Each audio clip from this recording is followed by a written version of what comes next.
আবারও চলে এলাম নর্থ বেঙ্গলের এই অফবিট ট্যুরের ষষ্ঠ এবং শেষ পর্ব নিয়ে তোমাদের সাথে। Welcome back to our channel Roni Rinki Lifestyle. আগের পর্বেই দেখেছিলে লাভা মনস্ট্রি থেকে নেবে টুকটাক কিছু টিফিন করে আর একটা লম্বা জার্নি নিয়ে আমরা চলে এসেছিলাম এই হোমস্টে। এটাই ছিল সামেবিয়ং হোমস্টে। এই যে এই হোমস্টে দেখতেই পাচ্ছ, এই রুম, এটা হচ্ছে একটা ওয়াশরুম, আর এই রুম বেশ পরিষ্কার পরিচ্ছন্নই ছিল রুমটা। আর এটা হচ্ছে আমরা একটু নিচের দিকে নামছিলাম, মানে প্রথমে আমাদের এই ট্যুরটা শুরু হয়েছিল দাওয়াই পানি থেকে, আর সেই দাওয়াই পানি থেকেই আস্তে আস্তে নামতে নামতে দার্জিলিং কালিম্পং দুটো ডিস্ট্রিক্টকেই কভার করে মোটামুটি কিছু অফবিট তোমাদের সঙ্গে শেয়ার করেছিলাম। আর এটাই হচ্ছে আমাদের আজকের শেষ অফবিট প্লেস সামেবং। এই সামেবং হোমস্টেতেই ছিল, এই হোমস্টেটাই আমরা একটা নাইট এখানে স্টে করেছিলাম। দেখতেই পাচ্ছ সুন্দরভাবে সাজানো রুমগুলো, আর রুমের যেসব বেসিক জিনিসপত্র সঙ্গে এরকম কেটেল, ইলেকট্রিক কেটেল, গিজার, সব কিছুরই সুবিধা ছিল এই হোমস্টেতে। বেশ ভালোই হোমস্টেটা ছিল। আর যেহেতু আমাদের আস্তে আস্তে অনেকটা বেলাই হয়ে গিয়েছিল, তাই আর বেশি দেরি করিনি, একটু লাগেজপত্র রেখে ফ্রেশ হয়েই আমরা চলে এসেছিলাম ওদের এই ডাইনিং এরিয়ায়। এখানেই ওদের যে দুপুরবেলার লাঞ্চ যেটা ছিল সেটাই আমরা করে নিচ্ছিলাম। সেদিনে লাঞ্চে ছিল গরম গরম ভাত, একটা আলু ফুলকপি দিয়ে একটা তরকারি, ডাল, পাঁপড়, আর ছিল স্যালাড। এর সাথেও ছিল হচ্ছে এগ কারি। আর আমরা এক্সট্রা করে প্রত্যেকেই নিয়েছিলাম একটা করে ডিমের পোচ। পাহাড়ে এসে জার্নির সাথে সাথে খিদেটাও বেশ চরম পেয়ে যায়, তাই তাড়াতাড়ি এসব একদম মিস করিনি। সবাই মিলে বসে পড়েছিলাম, একদম তৃপ্তি করে সব কিছু খাবার দাবার খেয়ে একটা লম্বা ঘুম দিয়ে দিয়েছিলাম।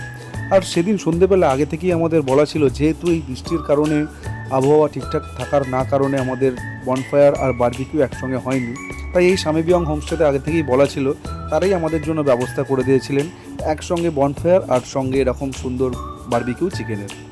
তাই বেশ আমরা সবাই মজা করে নিচ্ছিলাম। আমাদের হোমস্টে থেকে এই বাইরের যে ভিউটাও এরকম মিটি চারিদিকের আলো, পাহাড়ের বুকে যে আলোগুলো দেখতে সত্যিই বেশ ভালো লাগছিল। তারপর আমাদের সেদিনকার ডিনারে ছিল হচ্ছে রুটি আর চিকেন কষা, তাই আমরা খাওয়া দাওয়া করে একটা সুন্দর ফ্রেশ ঘুম দিয়ে উঠে পড়েছিলাম। আর উঠে এরকম সুন্দর একটা সকালের পরিবেশ থেকে সত্যিই মনটা বেশ ভালোই লাগছিল। আজকেই হচ্ছে আমাদের এই নর্থ বেঙ্গলের শেষ দিন, তাই ভেবেছিলাম যে আজকের এই দিনটা সবাই মিলে ভালোভাবেই উপভোগ করব। তাই সকাল সকাল সবাই আমরা উঠে পড়েছিলাম, আর এই আমাদের যে হোমস্টের ছাদ থেকে এই ভিউটা তোমাদের সঙ্গে শেয়ার করে নিলাম। খানিকক্ষণ এই হোমস্টের ছাদে কাটানোর পর আমরা বেরিয়ে পড়েছিলাম একটু ফ্রেশ হয়ে। এখানকারই একটু সামনে এগিয়ে গেলেই একটা বড় টি এস্টেট পড়বে, তারই উদ্দেশ্যে। এখানকার যে হোমস্টের যে মালিক বা ম্যানেজার বলতে পারেন, তারাই আমাদের বললো যে একটু এগিয়ে গেলেই এখানে যে একটা বড় টি এস্টেট আছে, এটা বেশ একটা সুন্দর অন্যরকম। তাই তার কথা শুনিয়ে আমরা সবাই মিলে একটু রেডি হয়ে বেরিয়ে পড়েছিলাম। এই হোমস্টে থেকেই আমাদের ওই হাঁটা পথে মিনিট 10 মতো লাগলো এই টি এস্টেটের দিকে।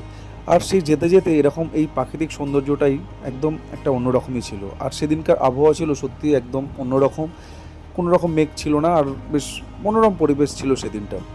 এই যে আমরা একদম টি এস্টেটের মধ্যে এসে পড়েছি। এই যে চারিদিকটা দেখতেই পাচ্ছ, একদম পাহাড়ে ঘেরা সবুজ পরিবেশ, আর এই চারিদিকটাই চা বাগানে ঘেরা ছিল পরিবেশটা।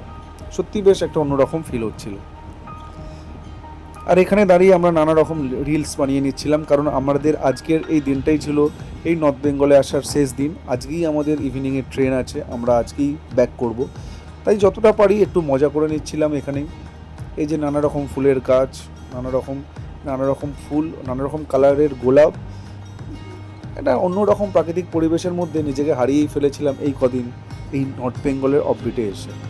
সত্যিই বেশ এগুলো মনে থেকে যাবে, আর তার জন্য এই ভিডিওটা করা, যাতে এই ভিডিওটা থেকে যায় আর পরেও এই ভিডিওটা আমরা দেখতে পারি যে এরকম সুন্দর প্রাকৃতিক পরিবেশে বেশ কটা দিন বেশ ভালোই কাটালাম আমরা।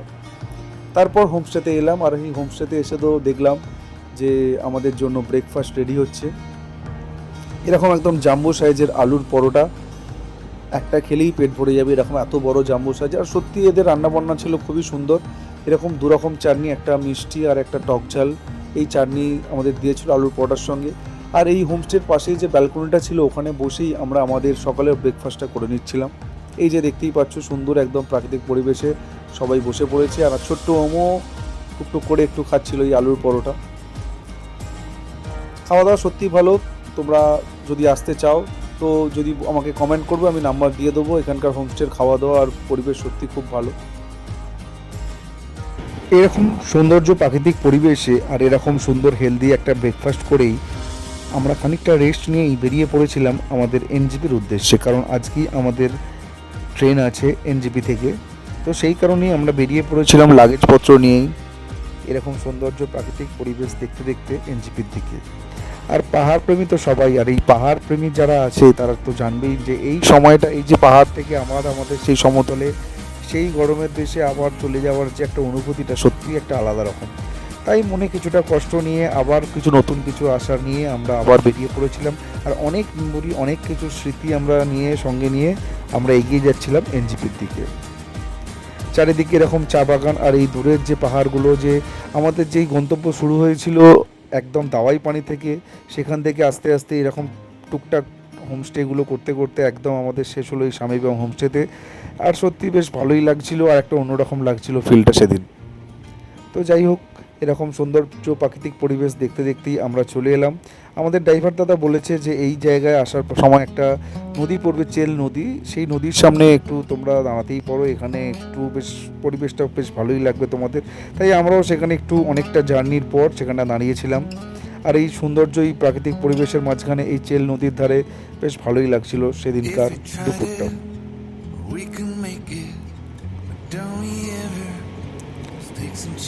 এরকম ঠান্ডা জলের স্রোতে আমাদের পাটা একটু ভিজিয়ে দিয়েছিলাম, যেহেতু অনেক দিন আমরা খুব জার্নি করেছি, অনেক কিছু মেমোরি নিয়ে আমরা বাড়ি ফিরছি। তো খানিকটা সময় এখানে কাটানো যেতেই পারে, সেই মনে আশা রেখে আমরা নেমেই পড়েছিলাম। আর এখানেই যে পা ডুবিয়ে বসেইছিলাম আমি খানিকক্ষণ, বেশ ভালোই লাগছিল এই প্রাকৃতিক সৌন্দর্যে। আর এরকম একটা সুন্দর নদীর মাঝখানে পায়ে রেখে বসার একটা আলাদাই অনুভূতি লাগছিল সেদিনটা। তারপর আবারও বেরিয়ে পড়লাম এরকম পাহাড়ের সব পাহাড় ছাড়িয়ে আস্তে আস্তে আমরা সমতলের দিকে চলে গেলাম। এই এবার এনজিপি দিকে যাচ্ছি আমরা। তার মাঝখানেও এরকম একটা বড় নদী আমরা পেয়েছিলাম রাস্তার মাঝখানে। সত্যি আবারও আসবো এই মনে আশা রেখে, আবারও পাহাড়ে আসবো, যেহেতু বেশ পাহাড় মানেই তো জানোই একটা আলাদা অনুভূতি। সেই অনুভূতি আর অনেক স্মৃতি ছড়িয়ে এই আমাদের ভিডিও। আর নর্থ বেঙ্গলে এটাই হচ্ছে আমাদের শেষ পর্ব। আমরা আস্তে আস্তে চলে আসছি এনজিপির দিকে। আমাদের আজকে 7:30 এনজিপি থেকে আমাদের যে শিয়ালদা যাওয়ার ট্রেন আগে থেকে আমাদের বুক করা ছিল, সেটা হচ্ছে দার্জিলিং মেল। তো তাই আমরা তাড়াতাড়ি চলে এসেছিলাম এনজিপিতে, তখন বাজে 4:30 পৌনে 5টা নাগাদ। এসে কিছু টুকটাক খাওয়া দাওয়া করে নিচ্ছিলাম, ফ্রাইড রাইস আর চিলি চিকেন। অনেক দিন পর খেলাম, মানে প্রায় 5-6 দিন পর খেলাম। তারপর ট্রেনে উঠে পড়েছিলাম। ট্রেনে ছিল প্রচণ্ড ভিড়, আর এই দার্জিলিং মেল আমাদের ঠিক টাইমে 6টার মধ্যে নামিয়ে দিয়েছিল শিয়ালদা স্টেশনে। আর এই হলো আমাদের নর্থ বেঙ্গলের অফবিট সিরিজের শেষ আর 6ষ্ঠ পর্ব। আর এই পর্বগুলো আগেও তোমরা দেখেছো, কেমন লাগলো অবশ্যই জানিও। এই শেষ হলো আমাদের নর্থ বেঙ্গলের ট্যুরের পর্ব। আবারও আসছি নতুন পর্ব নিয়ে খুব শিগগিরই। ততদিন তোমরা ভালো থেকো, সুস্থ থেকো। আর এই ভিডিওটা কেমন লাগলো অবশ্যই আমাদের কমেন্ট করে জানিও। There's an angel in the crowd where you guys are playing. We've been drinking, so now we're praying.